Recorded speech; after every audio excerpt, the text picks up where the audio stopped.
Hey, let's talk about this record and what you're doing, man. Uh, Let me introduce you first. Uh, Oh, I have singer Joseph Michael with me from Sanctuary, as the T-shirt says. oh yeah. Fantastic, Oh, I didn't even and realize it was one. yeah, very cool. And Witherfall, of course.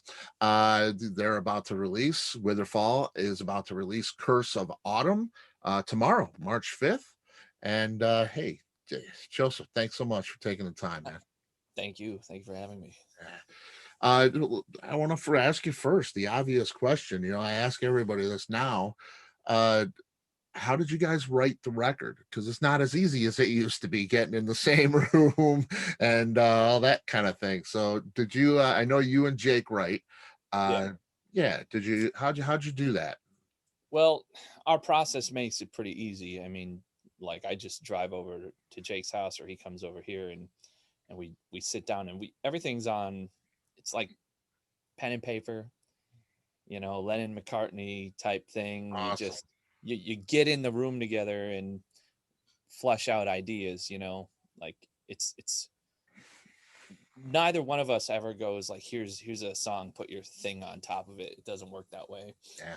uh a lot of times, like I'll get something from Jake like that's just like a little guitar piece and I'll take it in Pro Tools and edit it how I need it to be to get like the vocal I'm hearing on it or whatever. Or if there's like a chord change, like I'll even use Melodyne sometimes, just or play it myself and drop in my little thing in there.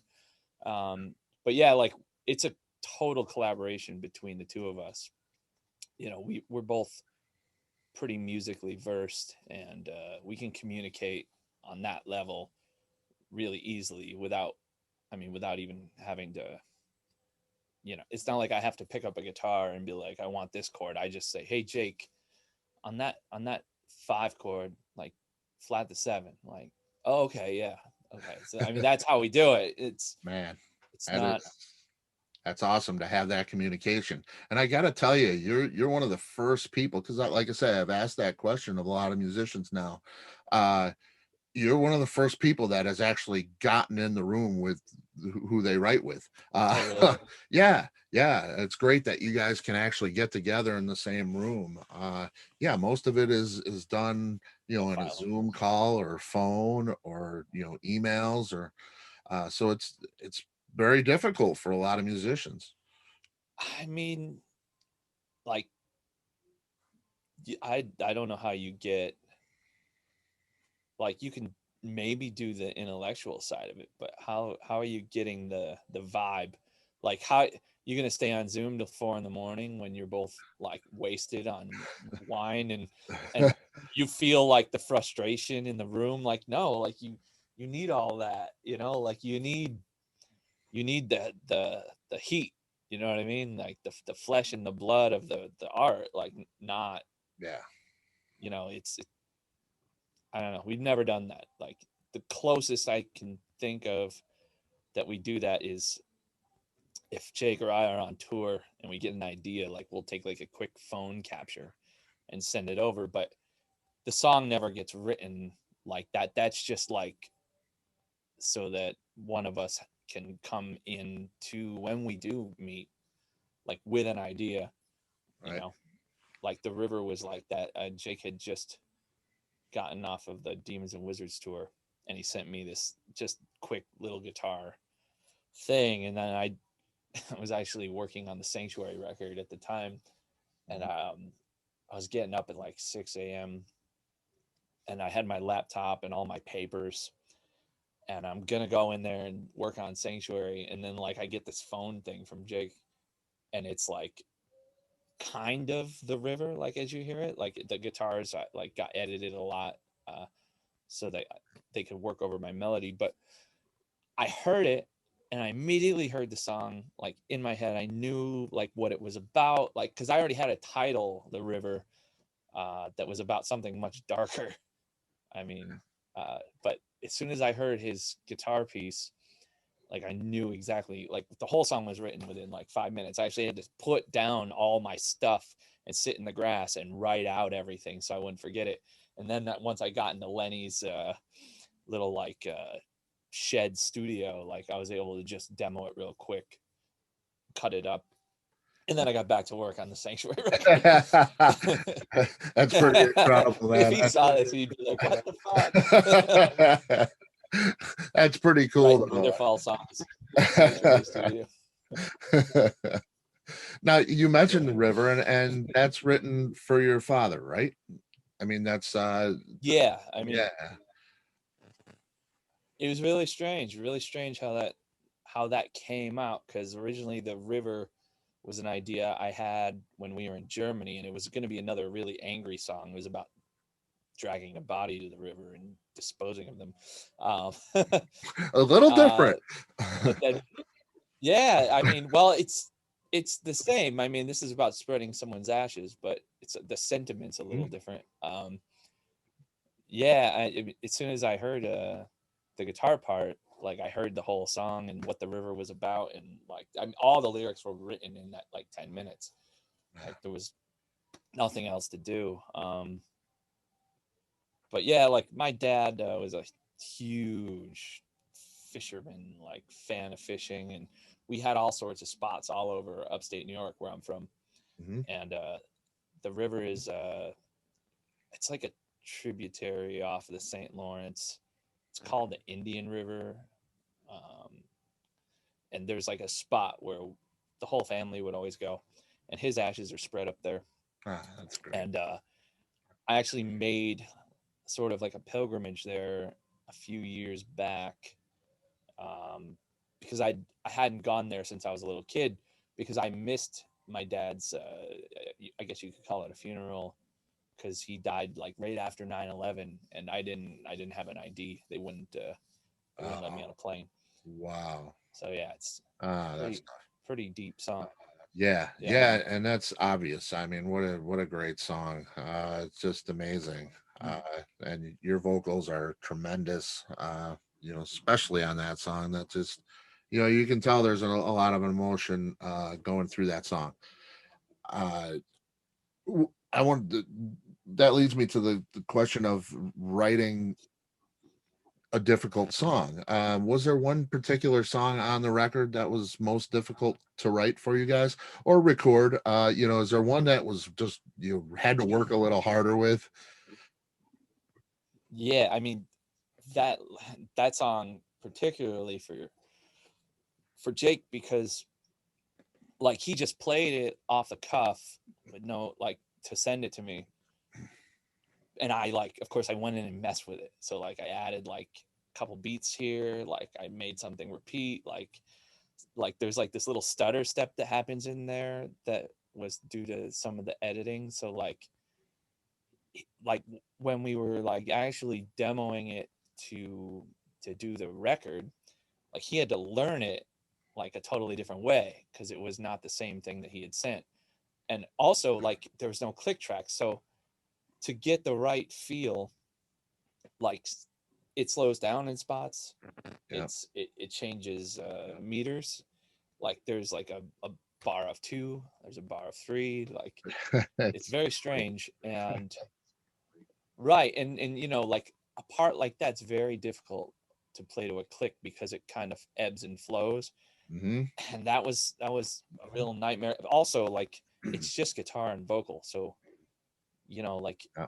if you listen real close, I think in the first chorus you can hear Jake's the Oh, bracelets. Like okay. we missed it. Yeah. Like Wow. so Yeah, that, I'll have to yeah, hear. like just yeah, take a listen on good headphones, you'll hear it. Yeah. It's the other thing is we auditioned at least 6 acoustic guitars to find the exact right one. We tried like 3 different mics, a couple of Neumanns, like a Sony, like Uh, just to get the exact right timbre of the acoustic to complement the voice. Yeah, that was a tough one. All Blew Away was actually, everyone thinks that's the hardest one, but there was there was spots of that were like the crazier sections. When we were in the mhm. studio with Marco, we were like, "Oh my god, this is going to take half the day Right. because it's just so nuts." but he came in and he just did it in one take. Yeah. And we're like, Oh. yeah, I mean, it was unbelievable because we're, like the simple stuff takes time because you know exactly what you want. Like some of the drum beats on there, I knew exactly what it needed to be, and you just kind of like, now you got to communicate and get on the same page and speak the same language. Even, and we never really met Marco before Right. this. Yeah, we didn't meet him before the sessions, so we just all went in cold. Like, he got a couple demos and we just went in, right? So yeah, like he played like a 4-minute section of All Blew Away in one shot, and he's like, "Do you want me to do it again?" And I'm going over the engineer, Brad, and I'm like, "Do we have that?" He's like, "Yeah, we got it." I'm like, "You don't have to do anything else." He's like, "I can give you 15 more versions." We're like, no, it's good. Marco, River too, like the second half of the River is very strange because it sounds like just like an easy like rock ballad out chorus with the heavy guitars, right. but the guitar and the drums and the vocals are all doing something different. Like the vocals are like a 3/4 feel, and it's very hard. Like if you just heard the guitar, you'd want to play a certain thing, but when you get the vocals on top of it, it's like no. Like you have to have the snare placements in the right spot to Right. accent the vocal line. And yeah, like that was actually a really interesting moment because I had to go into the live room and play the vocal melody for Marco on the piano, and he's like counting it. He's like, "Oh, okay, I got it." I mean, that guy, he's done some incredible things in his lifetime, and he's been on the show before, and he's Oh, really? just, yeah, he's something. I mean, he's just He's a hell of a musician. That's what like yeah, really I think separates him. Like, I mean, he's not just a drummer banging on things. I mean, that guy's a no, real musician. yeah, no doubt about it, no doubt. Uh, and I mean, he came in the sessions. You gave him the demos, and he came in the sessions. That Yeah. was because I mean, you lost your drummer. Of course, Adam Sagan, former drummer. Mhm. Um, was it difficult for him to capture Adam's feel? Because you want it to be a Witherfall record. You don't want anything glaring, all right? But and the band dynamic too. How did that change? Yeah. Well, I mean, Adam died before our first record even came out. So the second record is Gergo Borlai. Okay. He's like he played with Al Di Meola, Yeah, a couple other yeah. guys. So we had this guy Steve Bolognese that had played live with us, but it just didn't. The studio gave him a bunch of jitters and it didn't work out. We ended up having to get Gergo to play on the record. And then Gergo was slated to play on this record, but then coronavirus hit and he was stuck in Spain or something. And we had no idea what we were going to do. We were like 3 weeks away or maybe a month away from tracking, and we didn't have a drummer. Crazy. So I just yeah, right. I cold emailed Marco, and I was like, Marco, like, Jake and I are big fans of your work. We got Anthony Crawford, who I'm sure you're familiar with, on bass. Like, here's a song. Gergo Borlai was scheduled to do it, but can't do it. Can you do it? And lucky for us, his tour, got canceled because a couple people on the bus got COVID. They were, I think it was the Aristocrats were on tour over there, Mm-hmm. and he luckily he was in Germany, so he was still allowed to fly back. Okay. Because if he had been in like Italy or Spain, like he would not have. And Wow. yeah, I mean, he just came in and just nailed it. We just had fun. That's cool. Now, is he a Yeah. permanent member of the band, or did he just do the I album? mean, He's welcome to be, right? Witherfall is, yeah, of course. Just like, it's like Witherfall is not like your traditional band. We're kind of like a traveling circus, and like you can step on or off depending on, you know, if you do something fucked up or Right. if your schedule allows. You know, like we've had Anthony since the beginning, but he was originally just hired to play on the first record. Okay. But he's been with us the whole time. Uh, I don't, yeah, like so, like the Evergrey tour we have coming up. Marco wasn't available, so we have Bruno Valverde from Angra Mhm. playing drums. He played with us at Keep It True. But yeah, I mean, it's like there are guys that are invited, you know, whenever they want to be. Or we're kind of like the Steely Dan of heavy metal. There you You know, go. at Hey, some that's not a point, bad thing, man. right? At some point, Jake and I are gonna have a fucking different drummer on every song. Hey, if it works, it works. The record sounds Right? tremendous. I mean, it really, the musicianship is crazy. But yeah, and it's all over the place music wise. It's just Yeah. so intricate and complex, but yet they're songs. The structures are great. Yeah. You know, they're catchy.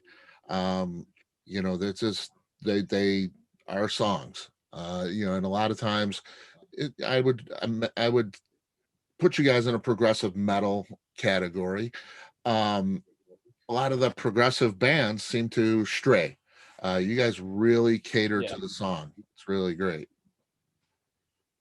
I think the aesthetic is in that category. Like uh the way it sounds, you know, like Dream Theater Awake kind of Hmm. sound, Nevermore, uh on some things. We like to think of ourselves more as like the way progressive used to be, where it wasn't a category. Like it was an anti-category where the artist could do whatever the fuck they want. You know, kind of like alternative in the '90s started out. It wasn't a sound. It was just this is the alternative to the AOR rock, Right. and then it became a sound, right? Like, you know, the marketing guys get a hold of it and they're like, no, this is alternative. Right. Like, no, this is prog. You have to sound like Yes now. Right. Like, Right. Right. Right. um, I we see ourselves more like, you know, those classic bands like Queen, Led Zeppelin, Guns N' Roses, where you can't define the band with one song. Like if you played, you know, The Last Scar and someone was like, well, is that what Witherfall sounds like? And then they heard The River or, you know, like Tempest, to be like, this is a completely different band. Like this, what are you talking about? It's like hearing Black Dog and then hearing Going to California. Like Right. what? Right. Yep. You know, And that's how I like to see the band. Like we don't have any rules. Just yeah, and write songs. I like that, you know, and the sequencing too on this record, it ebbs and flows. It's got an old school Mm-hmm. feel. You know, I just started listening to it and it started taking shape. And I thought, I can't stop here. You know, whatever I got to do has to wait because it's going somewhere. I really felt like it was going Yeah, somewhere, and it's yeah. not a concept album, but it listens like a concept album. It plays out that way. Uh, you know, the ebb and flow is really great. All of our records are concept albums, but not in the traditional sense. So there's no like main character you're following around the woods looking for like elves and magic mushrooms, and you Right. know, it's Uh, they're more like psychological plays that you get to like put on like virtual reality glasses and get inside my head. Like that's really what they are. Like they're emotional melodramas, you know. there is a Like they ton. all there's an arc for sure, and like over like a theme, and it's a it's a it's an intentional journey that you get to go through, you know, like because if you look at even like Prelude to Sorrow, which is like our, you know, requiem for Adam, like it's it's all about him, but there's no like storyline thread, but it jumps from one thing about him to the next, like Meridian's Visitation is about well, it was inspired by his one of his last Facebook posts. It's still up there. It's very really strange. He was in hospital. He had gotten another infection from the chemo, messing with his immune system, and he's all like on the morphine drip and whatnot. And he's writing this weird shit about his niece. Her name was Meridian, and she died in a really strange way. Like she was hit by a car while she was walking down the street holding her mom's hand or something. Wow. And he had said something to the effect of, "Oh, and I was visited last night. More on Meridian's visitation later." And then he never posted again or something. Wow. And I was like, yeah, we never like intend to write about anything. It just kind of happens. So like the other side of fear we were working on around that time, and then we just noticed that the whole record was about Adam. Like it started 3 or 4 songs in, and then when we hit Meridian's visitation, it was like, okay, like we'll drop. We're not going to work on Other Side of Fear anymore because it has nothing to do with this record. Yeah. So Wow.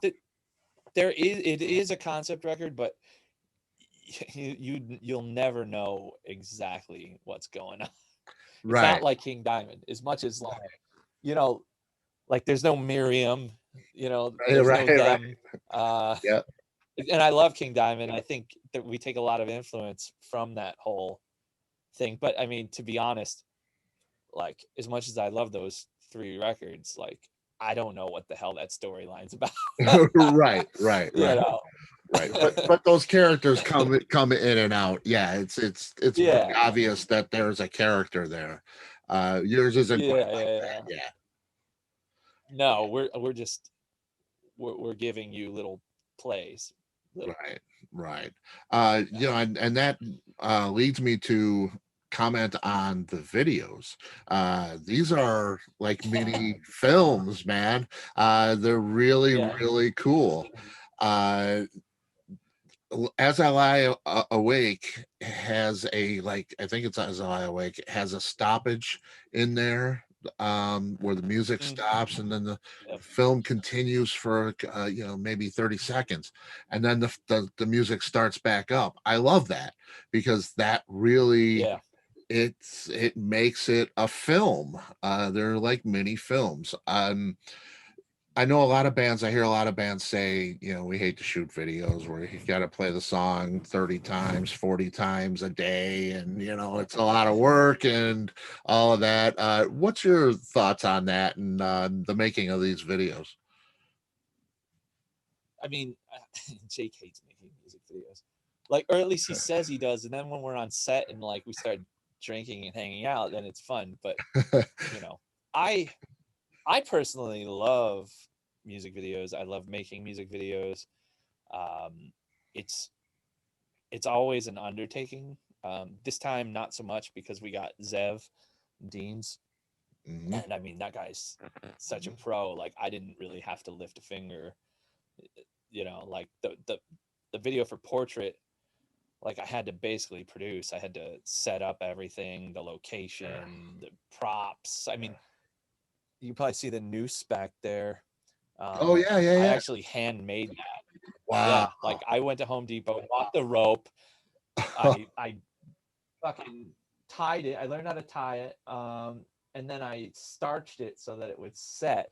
Right. That's So I awesome. get really involved in this stuff. Yeah. But for this stuff, like we just went ahead and hired like real guys because I mean, to be honest, my day starts at 5 a.m. and then I'm not done working till like 7 p.m.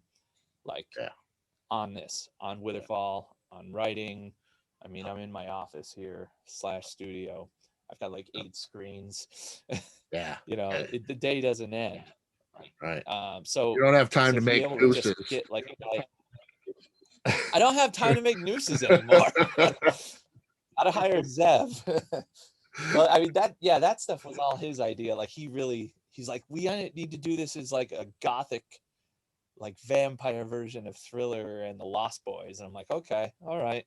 Like, That is have perfect. fun. Go Yeah, ahead. that is a perfect way of putting it too. That's exactly what it's like. Yeah. It's Yeah. really, really cool. Yeah, it's fun to watch, and I mean, the tunes are fantastic. Obviously, I mean, these are great songs. But partnered with that, with the film, just the way it's cut together, and the acting and everything, and it's like Mhm. little mini films. They're awesome, awesome.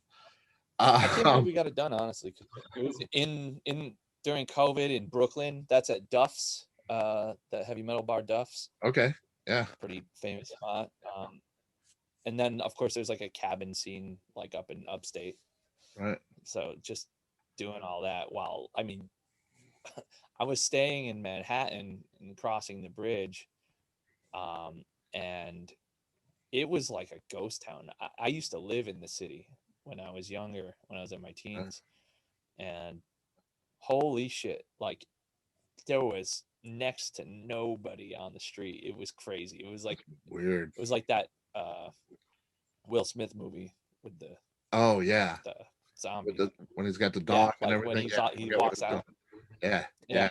it was just Wow, like that. It was you could walk down Broadway like in the middle of the road if you wanted that's insane. It's just crazy. to. Wow, wow. Yeah, Yeah, it's inspirational to write about for sure. yeah. We actually started the new record. We already have like 11 new ideas. I don't know how many of them will Wow, end up being. Yeah, I mean, Jake and I just got together last week to do some business stuff, and we ended up writing for like four nights, and the ideas are already there. It's yeah, that's so pretty great. Pretty awesome. Pretty awesome. yeah. Now you're a member of Sanctuary, of course. You do solo stuff, and then you're doing Witherfall too. So, like you say, your day is long, and you have a lot to work on. Yeah. Um, do you approach singing the same way for each band? Is there something different you do with your technique, or how does that work for you? I mean, I don't even approach singing the same way for different songs in Witherfall. Okay, uh, yeah, I mean, it's everything is dependent on the composition. So, like, Mhm. technique's a weird thing because I think technique shouldn't be thought about. Technique is something that after you do it, like you can explain it to other people and maybe go, okay, like here's I have to slip from my chest voice to my head voice to make that sound better. That's like after the fact. Like once you've like written something, then you can think about it and figure out how to make it work. But Right, I don't go in and go, okay, I gotta have that Worldane like tortured chest voice for this. Like, you know what I mean? Like, right. Okay. Yeah, I think people yeah, get into trouble too.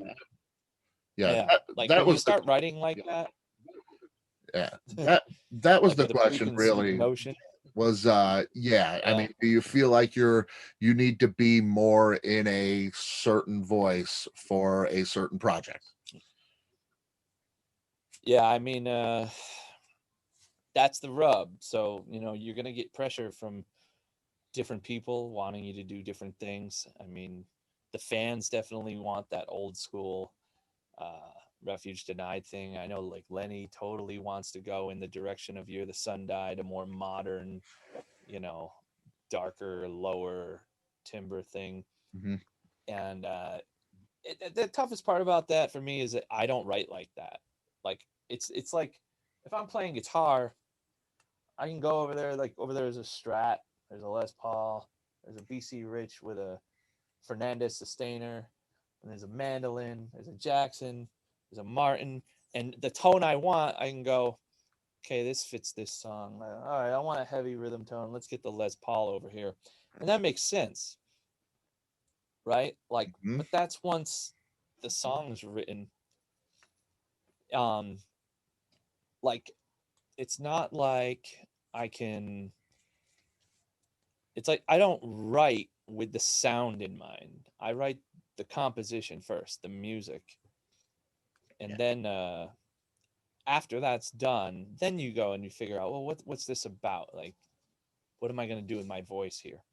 Right. And for people that aren't used to that sort of writing process, it can be frustrating because they want to hear the final product, and the Mhm. final product isn't it's not ready to be heard yet. Right. Right. And that makes perfect sense. Right. Yeah. I mean, Yeah, it's a process. Yeah. it's totally a process. Yeah.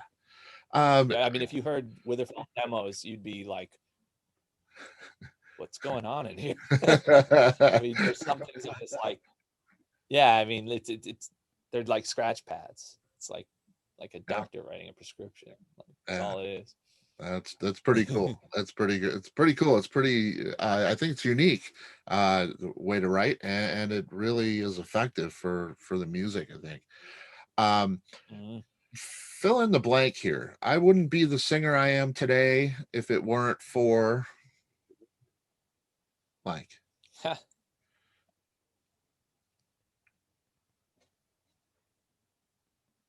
Yeah. Okay. Um, watching other singers uh, make really common uh, mistakes and seeing how it affected them. Um, I would say like being on tours and watching guys warm up before they sing and watching them destroy their voice before they even get in front of the audience. Ah, And I don't warm up at all. I don't even sing uh, wow. at all unless I'm about to start recording or like right before a tour.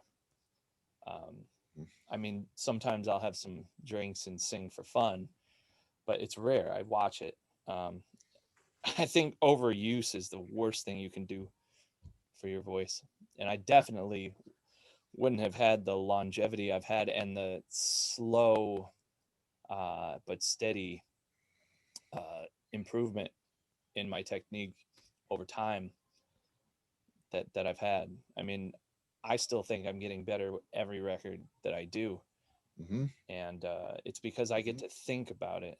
Like I think people get too bogged down in technique and like where they're like doing these exercises, Hmm. and that's not going to help you.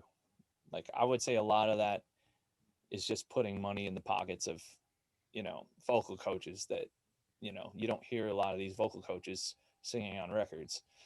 you Right. know um Yeah. Maybe a different I animal. think, yeah, no, I don't even think it's beneficial for anything really. I mean, Yeah. it's like if you're going to sing, work on your technique while you're singing.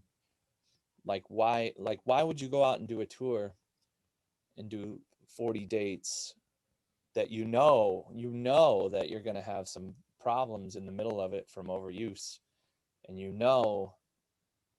that you're going to have bad shows and whatnot, and then put another half hour to an hour of wear and tear on your voice before you even go out there. Yeah. Like I was on a tour and I watched this guy. I mean, to be fair, he didn't have any technique at all. He was just out there yelling.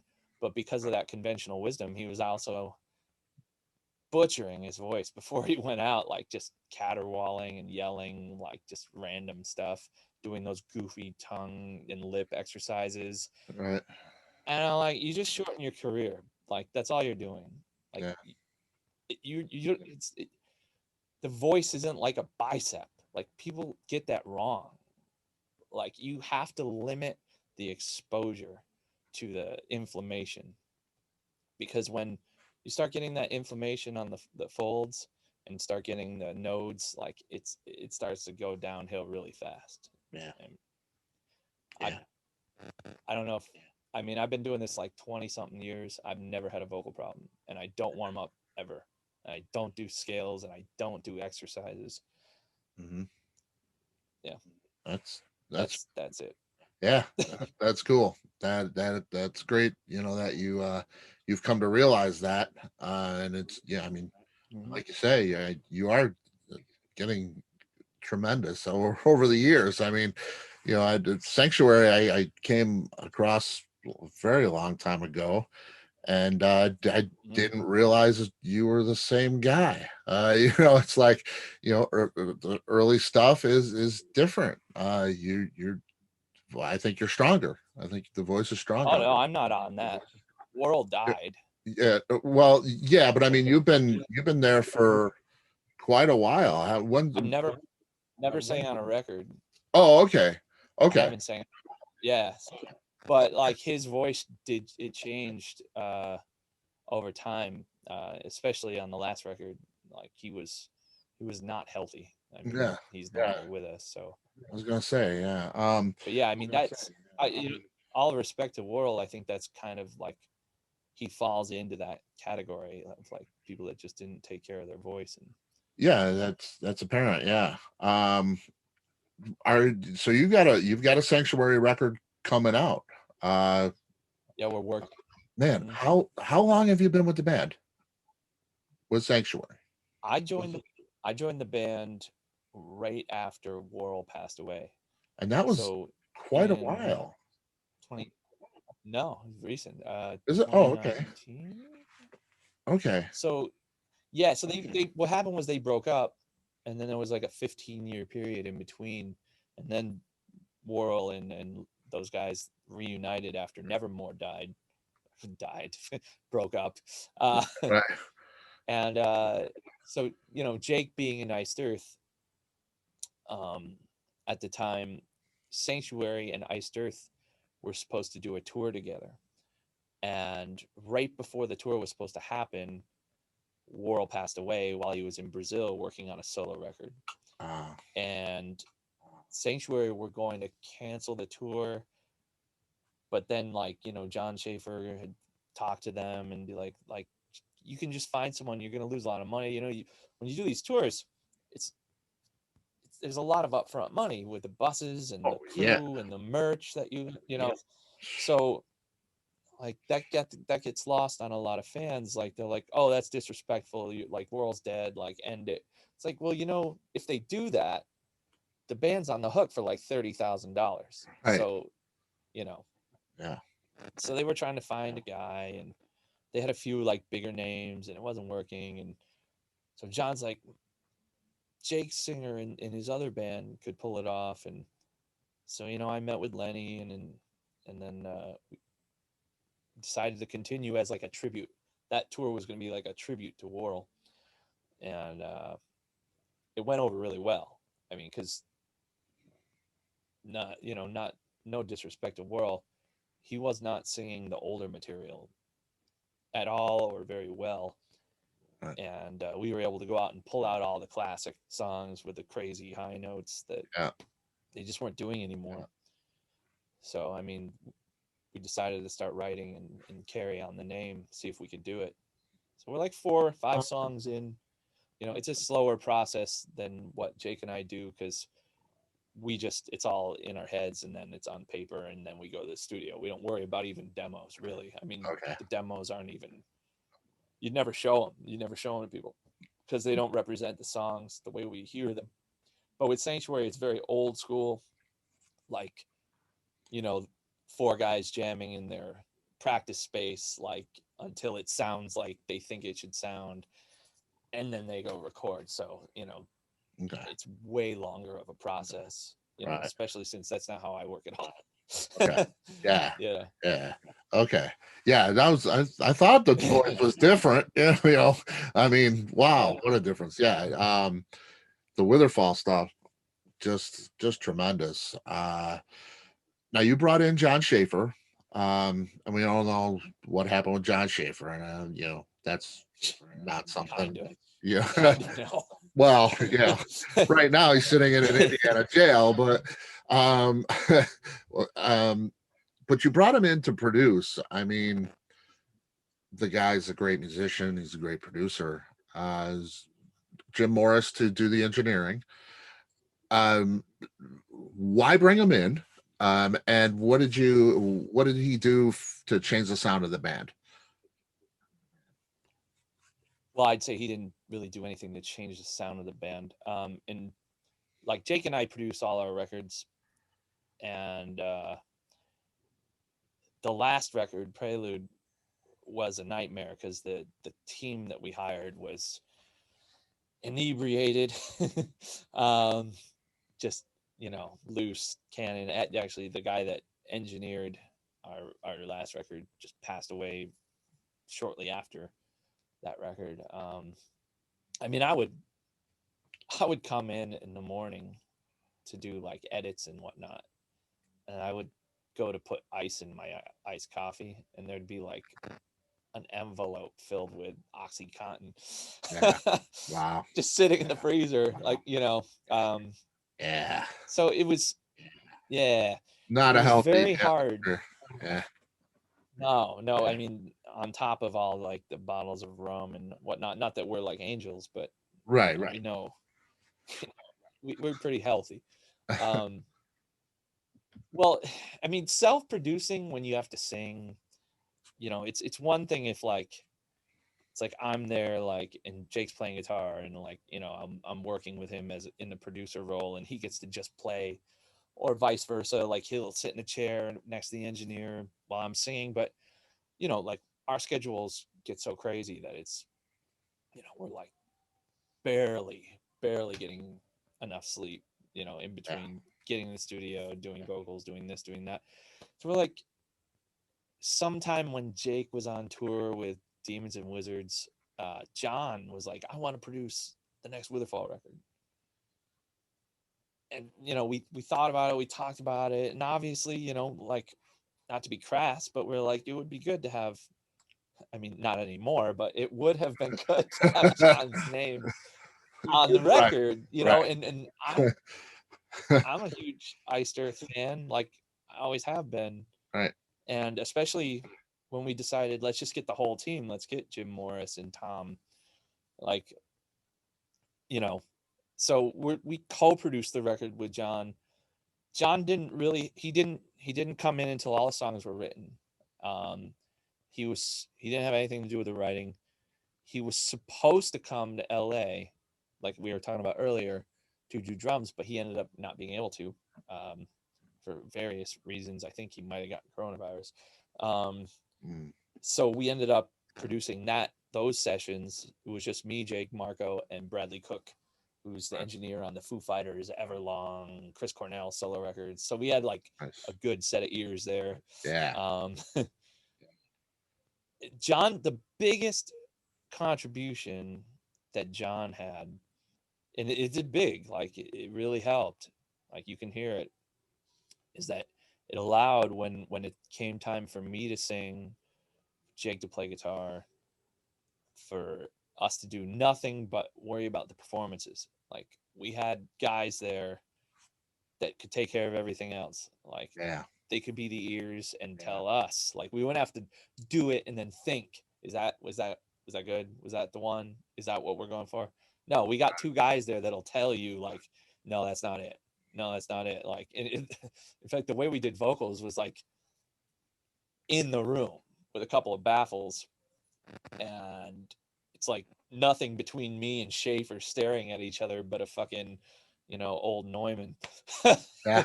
So it's just eye to eye, like and John's personality. He's like, give me more intensity. uh, so like, not to diminish his input, because there's some cool ideas he came up with as well for textural stuff. Um, but yeah, his major contribution was to like coach us, to coach the best out of us that we could possibly do.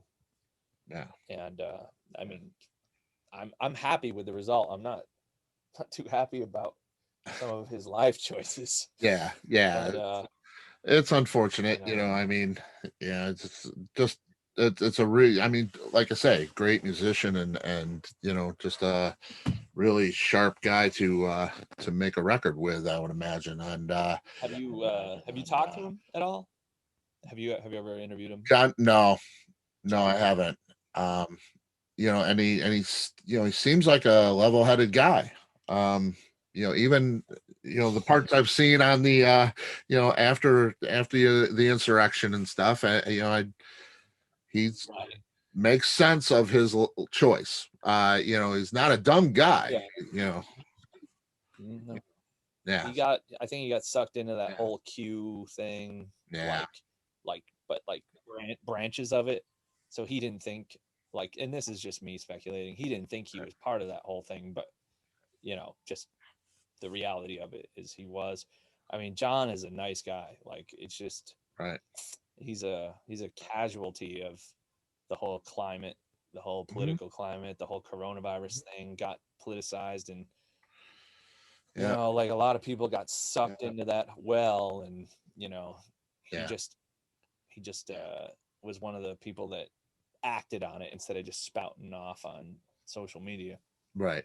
Right. Which is, Yeah, the majority of us, not myself. I try to distance myself from all of that. But, obviously I have my opinions and my thoughts. sure. I might not share them, but and a lot of people just share them. He acted on it, and, it's just one of those things, right or wrong. It's unfortunate. And I hope he That's a can good make, word.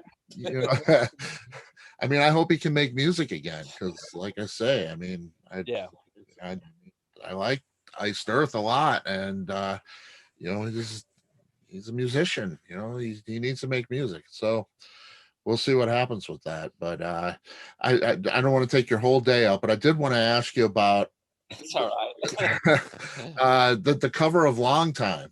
That is Ah, way cool, man. How'd you decide to do Boston's Long Time?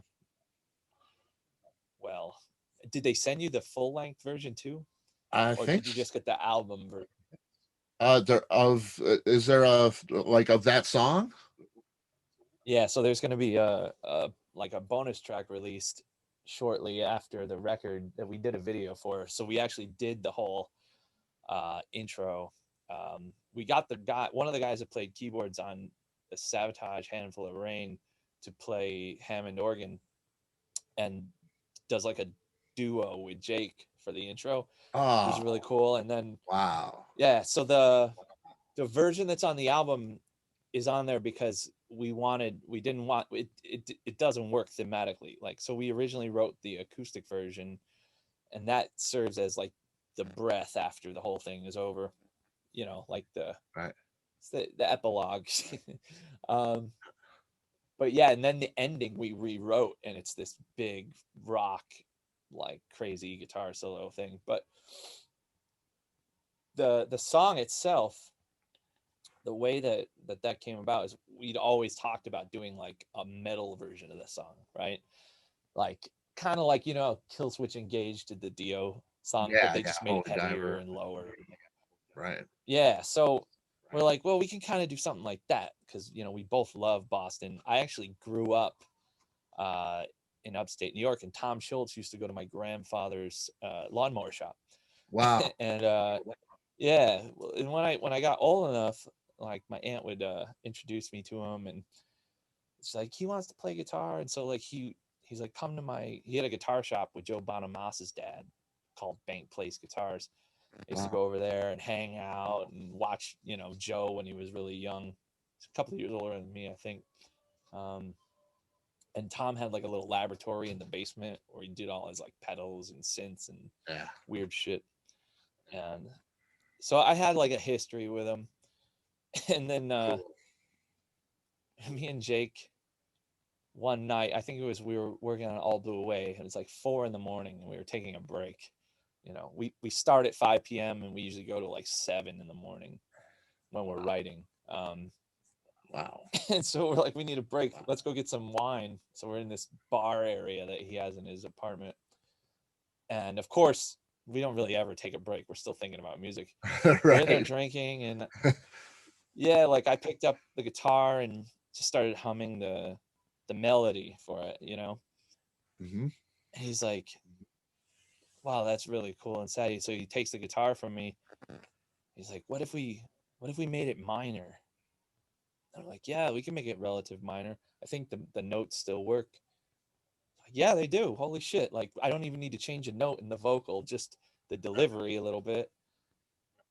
And it turned into this really like sad thing. We like slowed it down and made it really soft. And once we got with Marco, we're like, hey, like, can you do like a cross stick thing? And he did that cool thing where he drops it and it goes off beat. Okay, yeah. That Yeah, it goes. That's him dropping the cross stick in time, but off beat. Like, oh my I don't know how I did it. Honestly, I wow. have no idea how. I couldn't believe it when I heard it. Wow. But yeah, like, so I started thinking about the lyrics, and I'm like thinking about how Brad died. And I had a really terrible moment with Tom Schultz. I saw him when I was older, and it was after Brad died, but I didn't know Brad had died. And I was like, "Hey, Tom, man, how you been?" Like, and he's like, "Oh, how's your grandpa?" Blah blah blah. And I'm like, "When are you guys playing?" And I had no idea. And he Right. looked at me, his face just dropped, Uh, And when we were working on the arrangement, I'm like, this is a really lonely and depressing song. yeah. Like, and if you look at it through like the lens of like the way that Brad took his own life, like Yeah. it makes a lot of sense, you know, like Right. because the original version is so bouncy and happy and classic Yeah. rock and Yeah. uplifting almost, right? But the way Yep. we do it, it's like this is a lonely person telling you about what's going on. Yeah. And that's how that came about. Man, it's Yeah. really cool. I mean, I urge everybody to check that one out for sure. It's like you say, it's a totally different take on it. Almost unrecognizable. It just you made it your own for sure.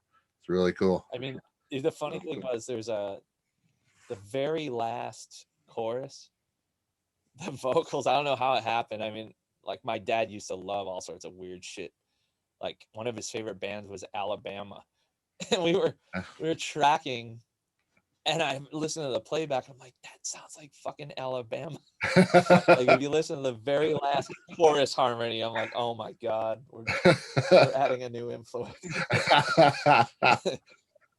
Yeah, Fucking prog metal album with Alabama harmonies. next Witherfall album, country, country Yeah, metal. let's do Uh, cool. I did want to ask you about one more thing, and I'll let you go. Sure. Your your wine, Tempest Red Blend. Tell me about Yeah. that. You got a bottle there. How about that? Oh, look Yeah. at that. I mean, That I is a drank the cool bottle. bottle too.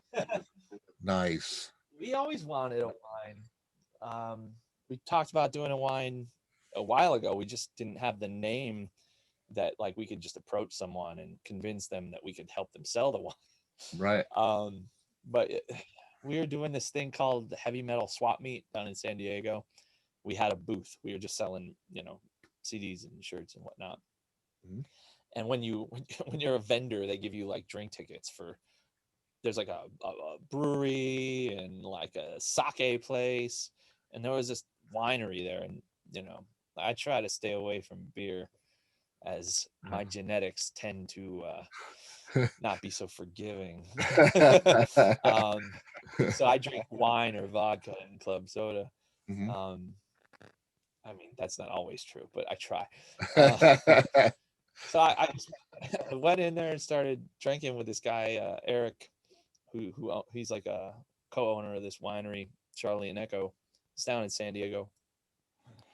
And I just start going off, like I'm a loudmouth. I talk to everyone and I'm like, yeah, like we're a wine band. He's like, what's a wine band sound like? I'm like, well, it's not a beer band. Like we're not Exodus, you know what I mean? Like even though Metallica has some classy songs, like they're still a beer band, Yeah. Yeah. But Witherfall's more of a wine band. Like, I mean, I get if you that. ever see Jake after a show, yeah, I mean, he's walking down the street shirtless with a bottle of wine, his guitar. That's it. Like, we're that kind of like, like almost like how you would see Mozart being drunk, you would see us being drunk. Right. So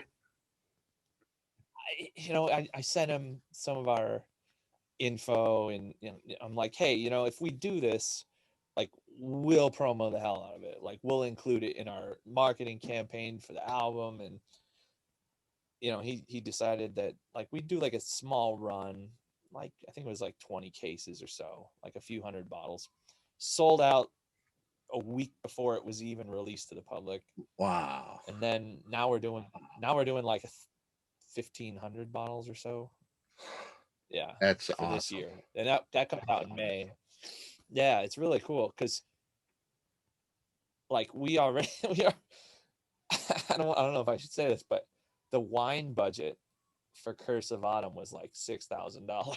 Yeah. We spent, like, for the 40 days that we were recording. I mean, and we paid for, like, John and Jim. Jim didn't drink that much, but, like, between, like, the 7 people that worked on the record, yeah, it was almost $1,000 per person for like the month and a half.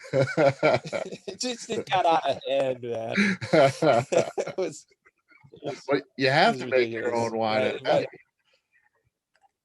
Well, yeah, like, so, like, we had a few cases shipped to Indiana to work there, and I think some people got John signed a few of those bottles, and so some people got those, but holy shit. Yeah, like, eventually we're just gonna we'd actually save money if we, like, bought a winery.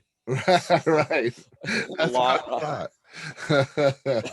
We're gonna use this is for Century Media. The next advance is gonna be used to put a down payment on a winery. Like, Right. we'll make the record ourselves. The country record, right? Yeah, the Alabama inspired dark melodic opus. Way cool, way cool. Yeah, black Well, cowboy hats. yeah, I can't wait, man. Joseph, it's been awesome, man. Curse of Autumn comes out tomorrow. Everybody check it out. It's on all the stream. It'll be on all the streaming platforms.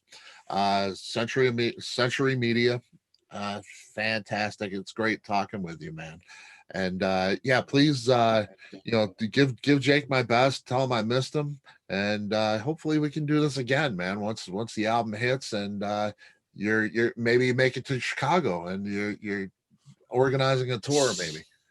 That would Imagine. be awesome. Man. Totally missed. Yeah. So hopefully, we'll keep our fingers crossed, and I'd love to see you hang out, drink some wine, and do a hang and talk music, man. It'd be a lot of fun. All right, man. I appreciate you. Thank you. Good luck with everything. And yeah, anything, where can people find Witherfall online? Well, definitely, if they're in the United States, need to go to our website because we have so many cool things, including links to purchase the wine. Yes. So you should definitely listen to the album while drinking our wine. It's made specifically for that purpose.